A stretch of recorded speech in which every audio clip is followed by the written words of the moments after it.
Hello everybody, this is Moses from Zaatar Gardens. I had a lot of questions on Instagram on how I make jam, which I have a video on YouTube. This is a Babcock peach jam. I gave a few of it away to a few jars away to neighbors. Now I'm going to be making elderberry jelly. I've never made jelly before, but I've made elderberry syrup, and I'll link it in the video somewhere. I think it's going to be like up here. On the syrup and elderberry gummy bears as well. So if you hear something in the background, it's my baby Talin. She's just acting up. So with elderberry, you see all the green? Let me zoom in one moment. This is on too. Let me turn this down. With elderberry, you do not want to eat the twigs. See the little twigs? And anything green. You see all the green? Be careful with elderberry. It can stain. Just clean as you go, but don't get it on your clothes or wear an apron or wear clothes you don't really care about. I'll show you right now. If you allow the elderberries to sit longer and longer, you'll see the remnants, the last of the bad berries, or the poisonous ones, the really poisonous ones, are floating, and the rest of the sticks and stems. That you just scoop it right out and take it out, but just they'll start floating to the top slowly and slowly.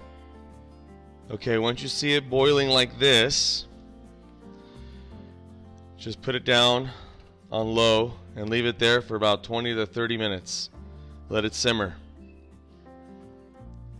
Okay, now it's been simmering for 30 minutes or so. I add a whole lemon. So this is half of it. I just add it, squeeze it in. Don't really care about the seeds dropping in there because I'm going to filter it all out. And I added about a half a cup of sugar. I just do it to taste. If you want to do less, you want to do stevia, you want to do more sugar, you want to do honey, it's up to you.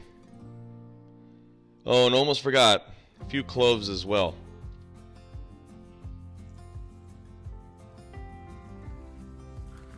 Hi. Yeah. And you guys can put, I'm going to put it as well though, but you guys can put some ground ginger or chopped up ginger, because remember you have to filter it all out, and ground cinnamon.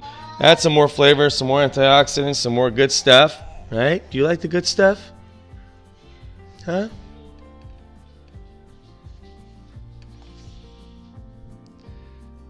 Add your pectin. I added about 1.75 ounce, about 5 tablespoons and 1 teaspoon. It depends how much you're making. But add your pectin and keep simmering. And then what I preferably do when I'm done sanitizing the jars and the lids, I put this back up to boil. And what I do is I pour this jelly into the jars boiling hot and then seal it up. And of course, don't forget the Jack Daniel's whiskey, just a shot of it in this. In my elderberry syrups, I like to put vodka or Patron. I like the flavor that it adds, and if you don't want the alcohol to remain, just boil it again and hopefully evaporate a lot of the alcohol, but you'll get the taste of that whiskey in your jelly. And to your health.